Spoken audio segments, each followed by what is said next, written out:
네, 저는 더서울병원에서 관절 부분 담당을 하고 있는 정명훈 원장이라고 합니다. 기본적인 개념에 대해서 간단하게 좀 설명을 드리면 이 관절이라는 거는 우리 몸에서 뼈랑 뼈가 만나는 데를 다 관절이라 그래요. 그래서 우리 몸에 200개가 넘는 뼈가 있는데 그 뼈들이 만나는 부위는 움직이든 안 움직이든 다 관절입니다. 근데 우리가 많이 움직이는 손이나 무릎 이런 데만 이제 관절로 알고 있는데 뭐 척추나 이런 데도 다 관절이라고 보시면 돼요. 이 관절은 기본적으로 이 뼈랑 뼈가 만나면서 그 사이에 있는 연골이 이걸 이렇게 윤활을 해주고 보호해주는 작용을 하고 있고, 주변에 있는 얇은 윤활막이나 관절 주머니라고 부르는 관절낭, 보통은 이런 구조로 되어 있습니다. 어머니 아버님들이 이렇게 구조가 이렇게 생겼다는 것을 알 필요는 없는데, 그냥 관절은 뼈랑 뼈가 만나면 다 관절이다, 이런 정도는 기본으로 알고 계시면 좋아요. 관절염은 말 그대로 이 관절에 생기는 염증이고, 이 관절염의 종류가 매우 많거든요. 여러 가지가 있어요. 감염도 있고 통풍도 있고 여러 가지 있는데, 이제 오늘 주로 설명드릴 내용이기도 한, 그리고 가장 흔한 거는 퇴행성 관절염입니다. 이 퇴행성이라는 것은 말 그대로 이제 퇴행, 노화로 인한 거거든요. 그래서 관절의 노화로 인해서 생기는 것을 이제 퇴행성 관절염이라고 하고, 방금 말씀드린 대로 뼈랑 뼈가 관절을 이루고 있기 때문에 결국 관절염은 관절만 생기는 게 아니라 결국에는 뼈까지 침범을 하게 돼서, 보통 이제 외국에서는 이제 골관절염이라고 표현을 많이 해요. 우리나라는 그냥 이제 관절염, 퇴행성 관절염. 방금 말씀드린 것처럼 가장 흔한 원인은 노화입니다. 이 나이가 들면 30대, 40대보다 60대, 70대가 어떻게 보면 관절을 2배 이상 쓴 거죠. 많이 쓴 거예요. 오랫동안 썼기 때문에 관절 안에 있는 조직이 닳고 얇아지면서 관절염이 생기고, 그 외에 젊으신 분들도 좀 무리해서 운동이나 일하시는 분들, 그리고 이제 특히 무릎이나 고관절 같이 체중이 좀 체중 부하가 되는 관절은 비만, 50kg이신 분이랑 80kg이신 분이랑 보면은 무릎이 하는 일은 30kg씩 더 들고 다니는 거예요. 그러니까 관절염이 더 빨리 오게 됩니다. 그 외에도 관절에 충격이 가해지는 어떤 외상이나 낙상 같은 게 있는데, 특히 이 외상에서 그 관절 부위에 골절이 생기는, 그렇게 좀 크게 다치시는 분들이 있는데, 이런 분들이 관절염이 2차적으로 좀 빨리 올 수 있어요. 그래서 젊으셨을 때 다친 분들이 다른 분들에 비해 관절염이 빨리 오고, 안 다친 무릎에 비해 관절염이 빨리 오는 경우가 많이 있습니다. 또 우리나라는 옛날부터 이제 좀 쭈그리고 앉아있고 좌식 생활을 많이 해서 양반다리 많이 하고, 그래서 그것 때문에도 관절염이 악화되는 요인이 있다고 합니다. 관절염은 제가 관절에 생기는 염증이라고 했는데, 우리 몸의 뼈랑 뼈가 만나는 부위가 다 관절이라고 그랬잖아요. 거꾸로 얘기하면 관절염은 사실 우리 몸에 어디에도 생길 수 있어요. 관절이 있는 부위라면 다. 근데 움직임이 좀 많은 부위가 아무래도 노화가 좀 빠르고 관절이 빨리 얇아지기 때문에 관절염이 좀 잘 오고, 움직임이 상대적으로 적은 부위는 관절염의 빈도가 좀 낮습니다. 특히 체중이 좀 실리는 가장 흔한 이제 무릎이라던가 고관절, 여기가 좀 가장 흔하고, 또 손 같은 경우는 우리가 체중이 부하가 되진 않지만 많이 쓰잖아요. 일상생활 할 때도 계속 쓰니까 손도 관절염이 잘 생기는 부위예요. 그리고 척추도 우리 몸의 체중을 가운데에서 지지를 하고 있는 뼈이기 때문에 여기도 척추 관절염 같은 게 생길 수 있습니다. 이 관절염은 오랫동안 이제 시간이 지나게 되면은 관절의 모양이 변할 수 있어요. 여기도 손가락에 관절염 오신 분들 손가락이 좀 꺾이거나, 혹은 무릎 같은 경우도 크기가 커지고 무릎에 오다리 같은 변형이 올 수 있는데, 그런 관절의 변형도 올 수 있고, 많게는 이제 55세 이상이신 분들은 거의 10명 중에 한 8명, 그리고 75세 이상은 거의 대부분 인구가 관절염이 있다고 연구 결과가 있습니다. 또 남자분보다는 여자분이 더 많아요. 여기 앉아 계신 분들도 지금 여성분이 더 많은 것 같은데, 남성분들은 여성분들에 비해서 관절 주변에 있는 어떤 근육이나 인대 같은 게 좀 상대적으로 좀 두껍고 튼튼하기 때문에 관절염이 좀 적게 오고, 여성분들이 좀 빨리 옵니다. 관절염 증상은 이제 지금 관절염 있으신 분들도 있으실 건데 잘 아시겠지만 일단 아파요. 통증이 1번입니다. 사실은 통증이 없이 지나는 분들은 거의 없을 정도로 일단 1번은 아픈. 통증은 어떤 분들은 좀 무릎이 시큰시큰하다는 분들도 있고, 화끈화끈하다, 무겁다 이런 것들이 있는데, 결국엔 그런 것들이 다 염증 반응으로 인한 통증입니다. 그리고 이 통증과 함께 관절이 이제 붓기 같은 게 생기면서 관절이 좀 뻣뻣해지는 증상, 이 통증과 붓기가 관절염의 가장 흔한 증상이에요. 그리고 이제 가끔가다 이제 무릎에서 뚝뚝거리가 나는 소리 같은 게 날 수 있는데, 이 소리 나는 거는 무릎뿐만 아니라 어느 관절에서도 날 수가 있거든요. 근데 소리는 이제 어르신들이 크게 신경을 안 쓰셔도 되는 게, 젊은 분들도 소리가 날 수 있고, 그리고 소리 나는 것 자체는 문제가 안 되는 경우가 훨씬 많습니다. 그래서 통증이나 붓기 같은 다른 증상을 동반하지 않는 무릎에서 뚝뚝거리는 거는 관절염 증상일 수는 있지만, 뭔가 원인을 정확하게 밝히거나 치료를 당장 요하는 상태는 아니라고 알고 계셔도 됩니다. 방금 말씀드린 대로 더 진행을 하면 이제 관절의 변형까지 올 수가 있어요. 그리고 또 많이 물어보시는 게 류마티스 관절염인데, 사실 류마티스 관절염이랑 퇴행성 관절염은 아예 질환의 범주 자체가 다른 질환이에요. 퇴행성은 처음에 말씀드린 것처럼 관절을 많이 쓰고 이제 오랫동안 썼기 때문에 관절 조직이 닳아서 생기는 거고, 류마티스 관절염은 우리 몸에 있는 면역 조직이 작용을 잘못하기 때문에 생기는 겁니다. 그러니까 어떻게 보면은 퇴행성 관절염은 나이가 이제 좀 많으신 분들한테 생길 수 있는 노화, 그리고 류마티스 관절염은 이제 30대, 40대 비교적 젊은 나이에 발병을 좀 잘 합니다. 그래서 질환 자체가 아예 발생하는 게 좀 달라요. 그래서 뭐 내가 류마티스인지 퇴행성인지를 아마 잘 모르실 수 있는데, 여기 계신 분들이 관절이 아프시다 하시면은 대부분은 이전부터 류마티스를 진단하지 않으셨다고 하면은 다 퇴행성이라고 알고 계시면 됩니다. 이 보통 과사용이나 이런 것과 관련이 있기 때문에 퇴행성 관절염은 뭐 류마티스도 그럴 수 있지만 관절을 좀 사용하면은 통증이 악화되는 특징이 있고요. 그리고 류마티스는 그 사용이랑 관계없이 몸에서 면역작용이 계속 나타나는 거라서 계속 아플 수 있는 가능성이 좀 있습니다. 엑스레이는 류마티스, 퇴행성 둘 다 확인이 가능한데, 실제로 엑스레이로 이 두 개를 감별하기는 쉽진 않아요. 좀 세세하게 들어가면은 관절염이 호발하는 부위가 어딘지를 좀 살펴볼 수 있는데, 그건 좀 어려운 내용이고, 보통 류마티스 관절염은 피 검사를 해서 내 몸에 있는 그 류마티스 인자라는 게 나오는데, 그런 것들이 나오는 것을 보고 류마티스로 진단을 할 수 있습니다.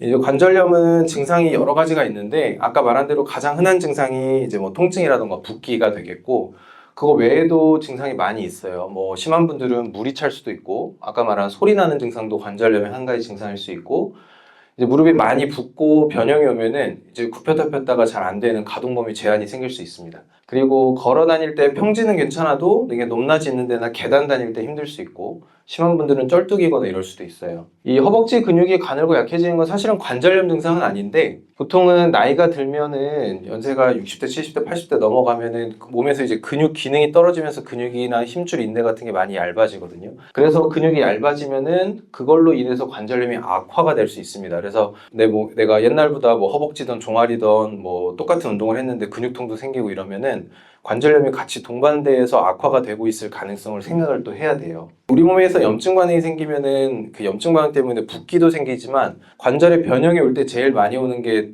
커지는 거거든요. 그래서 무릎 같은 경우도 관절염이 좀 장시간 진행된 무릎은 그냥 엑스레이 안 찍고 눈으로 봐도 알 수 있어요. 그러니까 관절이 매우 커지고 넓어집니다. 한쪽만 그럴 수도 있지만 무릎이 양쪽 다 예전보다 많이 굵어졌다, 그리고 눌렀을 때 압통이라고 하는 그런 통증 같은 게 있다면 관절염을 좀 생각해 보시는 게 좋아요. 더 심해지면은 뭐 오다리 변형도 생기고, 이게 힘이 빠지는 증상.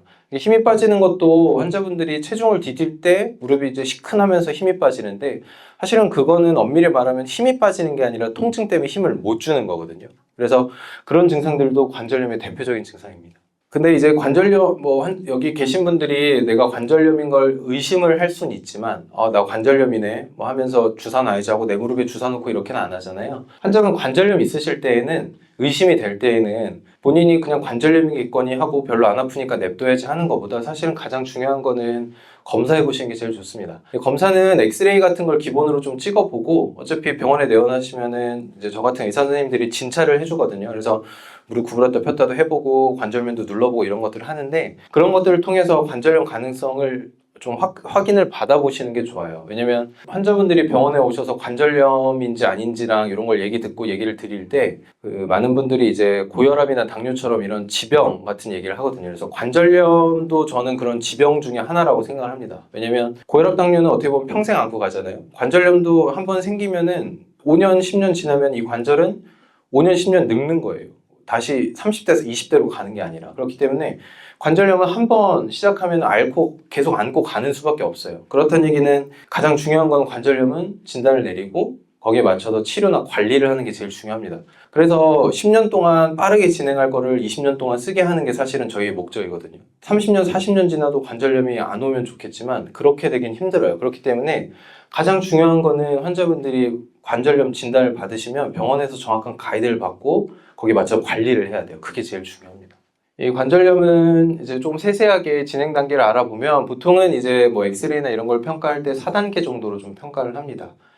관절이 처음에는 이제 염증 반응을 인해서 연골이 좀 얇아지면서 통증이랑 이런 것들이 붓기랑 느껴지는 시기고, 시간이 좀 더 지나면서 연골이 이제 얇아지면서 결국엔 뼈까지 침범을 해서 이 간격이 좁아져 가는 게 특징인데, 여기에 나온 그림은 우리가 일반적으로 우리 몸에 있는 그냥 기본적인 관절 그림의 평균치를 나타낸 건데요. 오늘 이제 주로 설명드릴 관절염은 무릎에 대한 거잖아요. 무릎 관절염은 좀 달라요. 이 뼈랑 뼈 사이에 이 반월상 연골판이라는 조직이 하나 더 있습니다. 이것도 체중부하를 하기 때문에 잡아주기 위해서 있는 조직인데, 실제로 연골판은 서로 다른 조직입니다. 환자분들이 이거를 좀 헷갈려서 두 개를 혼동해서 아시는 분들도 있는데, 그러니까 다른 관절은 뼈랑 연골, 그리고 연골뼈 이렇게 해서 이루어져 있다. 무릎은 그 사이를 지지해주는 연골판이라는 조직이 있다. 이렇게 알고 계시는 게 좋아요, 이거는. 그래서 어쨌든 연골판이 둘 다 이렇게 얇아지고 찢어져 가는 과정이 퇴행성 관절염의 진행 과정입니다. 엑스레이에서 보시면 사진 찍어보면은 처음엔 간격이 이렇게 유지가 되다가 점차 좁아져요. 그래서 한 4단계 정도가 되면은 이제 뼈끼리 거의 맞닿아 있는 걸 알 수 있고, 보통 이 정도 되면은 이 뼈 안에 있는 연골이나 연골판이 기능을 거의 전혀 못하는 상태이기 때문에 잘 걷기 힘드신 분들이 많습니다. 쩔뚝쩔뚝 되시고. 이제 엑스레이를 찍었는데 환자분이 뭐 예를 들어서 초기야. 근데 관절염이 뭐 통증이 뭐 약 먹어도 아프고 계속 아프시다. 즉 증상이랑 환자분 엑스레이 단계가 맞지 않게 정확히 일치하지 않는 분들도 많거든요. 사실 그런 분들은 실제로 엑스레이로 보이는 것보다 이 안쪽에 있는 이 연골판 상태는 더 안 좋을 수도 있어요. 뼈 사이 간격이 좁아지기 전에 이 변형이 먼저 일어나기 때문에, 그런 경우라면은 엑스레이로 안 보여요. 그렇기 때문에 이럴 때에는 MRI를 확인해 보시는 게 가장 좋습니다. 관절염 아까 말씀드렸지만 제일 중요한 건 사실 관리잖아요. 관리라고 말씀드렸는데, 관절염이 진단을 받으면은 당연히 병원에서 의사의 진료를 보고 나서 결론이 난 거기 때문에 저희들이 다 이제 가이드를 좀 해드립니다. 병원에 내원하기 전에 환자분이 이제 관절염이 좀 의심이 되고 하는 경우에는 뭐 여러 가지 뭐 방법들이 있어요. 뭐 통증이 심하면 당연히 병원에 내원하시겠지만, 그렇게 심하지 않아서 병원을 올 정도는 아니다. 근데 관절염인 것 같다. 좀 내가 좀 혼자서 좀 관리를 해보고 싶다 하시는 분들은 체중부하를 분산하기 위해서 뭐 워커나 지팡이 같은 걸 쓰기도 하고, 그리고 이제 무릎 관절은 평지 걷는 것보다 이제 높낮이 있는 거 다니는 데가 훨씬 좋지 않거든요. 그래서 계단이나 높낮이 있는 거 피하고 오래 서 있는 거 피하고, 그리고 찜질 같은 거는 뭐 집에서 할 수 있는 간단한 이제 뭐 셀프 물리치료입니다. 그래서 따뜻한 찜질 같은 거 해주시는 것도 도움이 되고, 붓기 같은 게 무릎이랑 무릎 아래쪽에는 하지 쪽에 잘 생기는데 다리 올리는 거나 뭐 스트레칭 같은 거 이런 것들을 혼자 해주시면 좀 도움이 돼요. 병원에 내원하시면 이제 기본으로 약이랑 물리치료를 먼저 시작을 합니다. 뭐 바르는 약, 먹는 약 다 쓸 수가 있고요. 그리고 물리치료도 기본 치료 같은 거 우선 해볼 수 있어요. 저는 이제 환자분들한테 제일 중요한 것 중에 하나, 약이나 물리치료는 사실 어디서든 할 수 있고, 이걸로는 이제 뭐 병원들이 다 쓰는 약들도 비슷하고 효과들도 거의 대동소이하거든요. 근데 저는 환자분들께 제일 중요하게 말씀드리고 조금 강조드리는 게 운동입니다, 운동. 이 관리를 하기 위해서는 결국 이 운동이 반드시 수반이 돼야 돼요. 그래서 관절에 좋은 운동과 나쁜 운동을 알고 하셔야 되는데, 아까 말씀드린 대로 나쁜 운동은 뭐 뛰거나 높낮이 있는 거 다니는 거, 점프 이런 게 좋지 않고, 물 안에 들어가서 이제 수영이나 혹은 물 속에서 뭐 아쿠아로빅이나 이런 걷기, 그리고 이제 실내 자전거 같은 거는 무릎에 좋은 운동이니까 하시는 게 좋아요. 이 근육을 유지하고 하는 게 좋은 이유가, 근육이 약하고 얇으면은 이 관절로 떨어지는 하중이 그대로 떨어지면서 뼈에서 뼈로 그냥 전달이 돼서 연골판이 빨리 손상이 오고, 반대로 근육이 두껍게 잘 받쳐주면 이 관절을 잡아주고 있는 주변 애들이 하중을 나눠 먹기 때문에 관절염의 진행이 좀 늦어집니다. 그러니까 다리 근육을 튼튼하게 유지하는 게 관절염에 아주 중요합니다. 이제 약이나 물리치료 안 되는 분들은, 혹은 처음부터 통증이 심한 분들은 뭐 주사를 맞기도 하고, 무릎에 물이 차 있으면은 무릎을 빼기도 합니다. 주사를 해도 안 되는 분들은 결국에는 수술로 넘어가는 수밖에 없어요. 수술은 뭐 관절경 수술도 있고, 혹은 관절경 수술에 반응을 하지 않는 경우, 또 이렇게 아까 말한 대로 4단계가 돼서 뼈끼리 다 붙어있는 경우는 결국 방법이 없습니다. 주사 맞는다고 이게 돌아올 수 없고, 관절경 수술 같은 걸로는 이 뼈의 모양을 변형시킬 수 없어요. 이런 경우에는 인공관절 수술이 유일한 답입니다.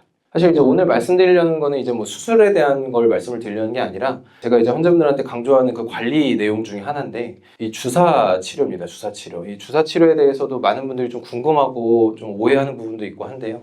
일단은 짚고 넘어가야 할 거는 뼈주사. 이 많은 분들이 뼈주사 하면서 이거 뼈주사인가 물어보시는데, 사실 뼈주사라는 거는 옛날에 썼던 구용어고 실제로 의학적 용어는 아닙니다. 뼈에다 넣는 주사는 없어요. 뼈에는 주사 성분이 들어갈 수가 없기 때문에. 우리가 넣는 무릎 주사는 다 관절 안에 들어가는 관절 강내 주사 혹은 연골 주사라고 표현을 하고, 1차로 가장 많이 들어간 성분이 히알루론산입니다. 보통은 우리나라에서 유일하게 무릎이나 이런 관절에 놓는 주사 중에 우리나라 사람들이 관절염이 많으니까 나라에서 보험 처리를 해놓은 주사예요. 뭐 병원 가면 6개월에 한 번 맞는다, 뭐 한 번 맞네, 세 번 맞네, 다섯 번 맞네 할 수 있는데 그 주사 성분이 1차로 쓰는 게 바로 이 히알루론산이고, 스테로이드는 사용을 그럼 이거는 뭐 주사 안 쓰는 거 아니냐 하는데, 사실은 스테로이드 성분은 아주 중요한 성분입니다. 왜냐면 히알루론산에도 관절을 부드럽게 해주고 보호해주고 염증 작용을 깔아앉히는 효과가 있지만 사실 스테로이드가 훨씬 세요. 그렇기 때문에 히알루론산을 메인으로 놓으면서 필요하면 스테로이드를 거기다가 소량을 섞는 거거든요. 그래서 히알루론산 주사 맞을 때 여기 이거 스테로이드인가요? 물어보시는데 스테로이드일 수도 있고 아닐 수도 있는 거예요. 그래서 그런 부분들은 모르시면은 이제 병원에 당연히 물어보면 하시는데, 어떤 분들은 잘못 알고 그냥 오해를 하고 계신 분들도 많고, 그래서 본인이 어떤 주사 성분을 맞는지는 꼭 알고 계시는 게 좋고, 스테로이드는 염증, 통증 깔아앉히는데 아주 효과가 세기 때문에 쓰는 거다. 그리고 이 성분은 많은 분들이 이제 부작용을 생각하시는데 당연히 부작용이 아주 심합니다. 그래서 적당한 용량이랑 빈도랑 간격 이런 것들을 꼭 지켜줘야 되는데, 그거를 안 지키고 무분별하게 놓으면 이제 나중에 부작용으로 고생하실 수 있는 거예요. 이 히알루론산이란 주사는 뼈 주사랑 다르다고 말씀드렸고, 얘네가 이제 보통 6개월 정도가 효과가 있다, 이렇게 많은 연구 결과들이 있어요. 그래서 어떤 분들은 6개월에 한 번씩 정기적으로 챙겨 맞는 분들도 있는데 1년에 2번이거든요. 6개월이면 6개월에 한 번 맞는 주사는 히알루론산만 놓을 경우에는 더더욱더 문제가 안 되고, 심지어 여기다가 소량의 스테로이드를 넣더라도 1년에 그 정도 들어가는 양은 환자분들 몸에 크게 문제가 없습니다. 오히려 이 히알루론산은 장기적으로 봤을 때 관절염을 좀 늦추고 진행을 안 하게 하는 효과가 있기 때문에, 제가 아까 말씀드렸다시피 관절염은 관리를 해야 된다 그랬잖아요. 10년 동안 늙을 무릎을 20년 동안 쓰는 거예요. 그러면은 10년 후에 인공관절 하실 분이 20년 후에 하거나 안 하실 수도 있는 게 됩니다. 그래서 연골주사는 사실은 정기적으로 맞고 지내시는 거를 저는 환자분들께 늘 권장을 드리고, 대신에 주의할 거는 연골주사는 아까 말씀드린 대로 이런 스테로이드가 들어간 경우에는 자주 맞으면 안 돼요. 그래서 이 병원 저 병원 다니면서 그냥 히알루론산이니까 좋다고 계속 맞고 뭐 한 달에 한 번, 두 달에 한 번 맞는 거는 절대로 주의하셔야 됩니다. 아시겠죠? 보통은 이제 히알루론산 성분 자체는 뭐 부작용 있는 경우가 거의 없어요. 과민 반응도 거의 없고, 단 주사 맞을 때 관절 안쪽으로 들어가다 보니까 관절 이제 주사 맞고 약간 좀 뻐근하거나 통증 정도. 근데 사실 주사 맞을 때 안 아프게 맞을 수도 있지만 사실 안 아프게 맞기는 좀 쉽진 않습니다. 주사 양이 좀 적어야 되는데 양이 많을수록 관절에 들어가서 관절이 좀 늘어나기 때문에 어느 정도 통증이 수반이 될 수밖에 없어요. 연골주사는 또 이제 뭐 3번 맞는 거, 5번 맞는 거 많이 들어보셨을 겁니다. 처음에 나온 주사들이 이 3회제형, 5회제형 주사가 많이 나왔고, 실제로 지금도 3회제형, 5회제형은 어느 정형외과나 이런 데 가도 다 있습니다. 근데 보통은 이 3번이나 5번 사실 맞기가 좀 만만치 않아요. 5번은 일주일에 한 번씩 5번을 와야 되는데 한 달 하고도 일주일을 더 와야 되거든요. 쉽진 않고, 3번도 적긴 하지만 일주일과 3주 동안 맞아야 되는 주사라서 조금 내원이 어려우신 분들은 쉽지 않아요. 그래서 보통은 이제 병원에 좀 자주 방문할 수 있고 좀 나이가 비교적 젊은 분한테는 좀 여러 번 제형을 좀 쓰고요. 3회제형, 5회제형이 나온 이후로 1회제형 주사가 나왔는데, 이것은 이제 반대로 좀 방문 내원 어렵고 연세가 좀 있으신 분들은 한 번짜리를 좀 쓰고 있습니다. 이 주사는 방금 대략적으로 말씀드렸는데, 일단 1번은 안 아프게 해드리는 거. 안 아프게 해드리는 성분은 히알루론산 성분도 있지만 조금 통증이 심하신 분들은 조금 스테로이드를 좀 섞기도 한다. 뭐 이런 건 환자분들이 알고 계시면 매우 좋은 내용이에요. 그리고 관절에 윤활작용을 해서 연골을 좀 보호해주기 때문에 연골이 좀 마찰이 줄어들어서 이제 환자분이 무릎을 쓰실 때 조금 늦게 닳고, 늦게 닳아야 오래 쓰는 거니까.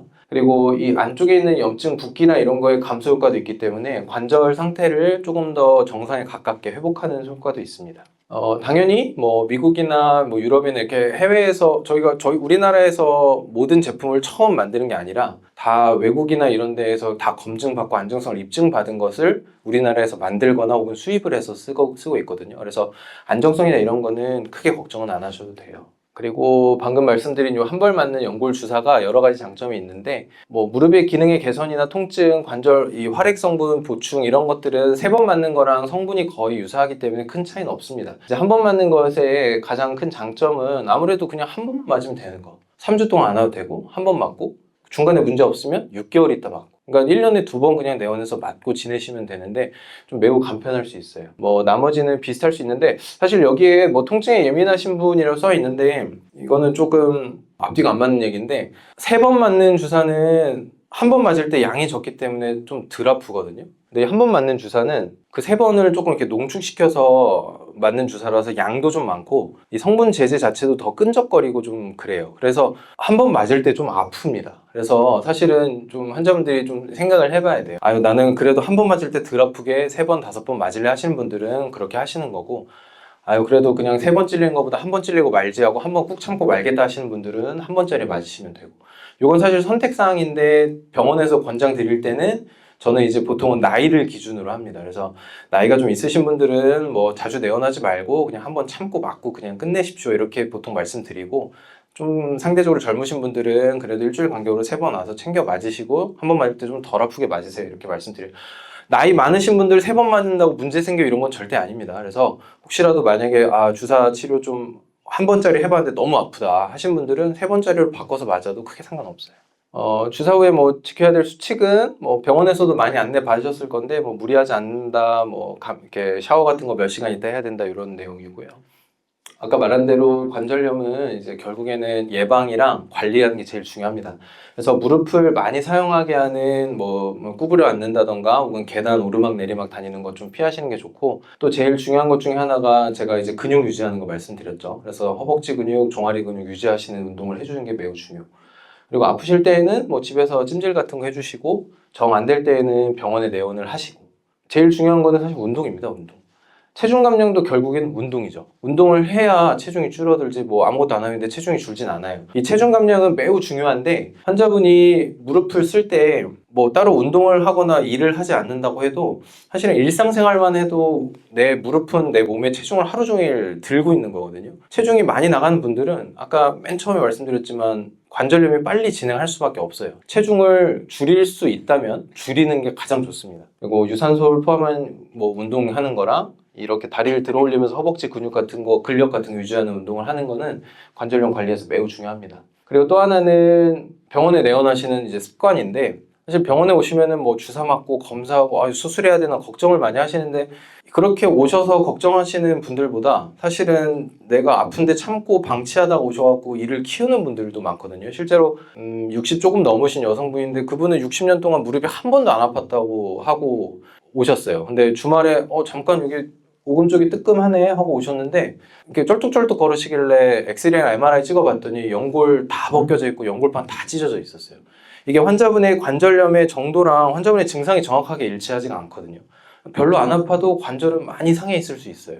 이런 분들은 뭐 1, 2년 지나면은 관절 다 망가집니다. 그렇기 때문에 조금이라도 아플 때 병원에서 정확한 진단받고 관리받는 게 매우 중요해요. 그래서 병원을 무서워하지 마시고, 뭐 내원하시면 뭐 저희가 잡아먹는 게 아니거든요. 오시면은 저희가 당연히 환자분 도와드리고 관리하는 거 알려드리고 필요하면 주사 드리고 하는 건데, 그래서 병원에는 내원하는 습관을 들이는 게 매우 중요합니다. 진단이 매우 중요합니다. 근데 이제 좀 아쉬운 말씀이지만 한의원 다니시는 분들 많이 있잖아요. 근데 사실 한의원에서 하는 침 치료도 뭐 효과를 보는 분들이 사실 생각보다 많이 있어요. 근데 조금 아쉬운 거는 이게 관절염이 있는지 없는지나 혹은 있으면 어느 정도 있는지에 따라서 관리나 치료 방법이 좀 선택적으로 돼야 되는데, 한의사 선생님들은 엑스레이나 어떤 MRI 같은 영상학적 검사 방법을 사용하지 않기 때문에 사실 정확한 진단이 좀 안 되는 게 좀 가장 아쉬운 부분입니다. 그래서 뭐 한의원에 가시더라도 만약 나는 진짜 한의원 안 되면 안 된다 하시더라도 병원, 정형외과나 이런 병원 오셔서 내 상태가 어떤지는 한번 확인은 받고 선택을 하시는 게 그래도 그나마 좀 낫지 않을까 싶습니다. 방금 말씀드린 대로 연골주사는 장기적으로 관절염을 늦추는 효과가 있다고 말씀드렸잖아요. 6개월에 한 번씩 챙겨 맞는 거, 1년에 2번. 그리고 또 하나는 뭐 수술 같은 경우도 많이 물어보시는데, 사실은 수술은 엑스레이나 이런 데서 관절염이 아무리 심해도 환자분이 안 아프고 6개월에 한 번 주사 맞을 수 있으면 그냥 그렇게 지내시면 돼요. 수술은 이도저도 안 될 때, 주사 맞고도 쩔뚝, 한두 달 만에 아파서 병원에 내원, 이러신 분들은 이렇게 수술을 좀 생각을 하셔야 됩니다. 근데 오늘 이제 수술 얘기할 건 아니니까 결국에는 관리 그리고 연골 주사 같은 거 챙겨 맞는 게 매우 중요하다. 무릎 앞뒤로 스트레칭 해주는 거, 다리 들어 올리는 여러 가지 운동들이 많이 있어요. 운동 같은 거는 좀 지나가고, 그리고 다리 아까 말씀드렸지만 무릎에 좋은 운동, 안 좋은 운동이 좀 나눠져 있습니다. 이 계단 오르내리고 뭐 이렇게 다리 뭐 무거운 거 들고 앉았다 일어났다 이런 운동은 전혀 좋지가 않아요. 이 환자분들이 그럼 무릎을 안 쓰면서 무슨 운동 해야 되냐 이걸 엄청 물어보시는데, 사실 그러니까 무릎을 안 쓴다는 얘기는 무릎의 사용이나 이런 움직임이 아예 안 가해진다는 얘기가 아니라 무릎의 하중이 가해지는 걸 피하는 거예요. 사실 여기 이거가 대표적인 운동법인데, 이렇게 앉아 있는 분은 무릎의 하중이 가해지는 게 전혀 없죠. 하지만 다리를 이렇게 그냥 들었다 내렸다만 해도, 지금 다리 들었다 내렸다 해보실래요? 앉은 상태로. 그러면서 다리 딱 들었을 때 허벅지 앞쪽을 손가락으로 눌러보세요. 딱딱하지 않아요? 딱딱해지는 게 결국은 그거 자체도 다리를 드는 운동. 하지만 앉아서 하는 거죠. 하중이 가해지지 않는 겁니다. 그러니까 관절에 하셔도 되는 운동. 그러니까 이런 운동을 하셔야 됩니다. 이런 운동을 하셔야 되고, 일어나서 앉았다 일어났다 어디 올라갔다 내려갔다 하는 건 체중이 다 실리기 때문에 좋지 않고, 자전거 같은 것도 마찬가지거든요. 그 밖에서 타는 자전거는 이렇게 해서 엎드리거나 이렇게 앉아서 이렇게 체중을 좀 실어서 타는데, 실내 자전거는 앉아서 그냥 그 상태에서 체중이 안 가해지고 다리만 왔다 갔다 할 수 있어서 이런 운동은 하셔도 되고, 밖에서 이제 체중 실고 앞으로 숙여서 타는 이런 자전거는 피하시는 게 좋고. 그래서 운동은 선택적으로 골라서 정확한 운동을 하시는 게 좋습니다. 유튜브라고 아시나요? 많이 아실 것 같아요. 저희 병원 유튜브가 있는데, 저희 병원 유튜브 보면은 제가 올렸던 여러 가지 영상 중에 운동법에 대한 영상이 몇 가지 소개를 해드린 게 있어요. 이 운동이 매우 몇 시까지 몇 백까지가 되기 때문에 그런 것들을 다 설명하면은 뭐 동영상 10시간, 12시간 찍어야 돼요. 그렇게 할 수는 없고, 대표적으로 어르신들도 어렵지 않게 쉽게 할 수 있는 그냥 대표적인 운동 몇 가지 같은 게 영상에 있으니까 한번 시간 내실 때 한번 보시고 따라해 보시면 좋을 것 같습니다. 네, 감사합니다.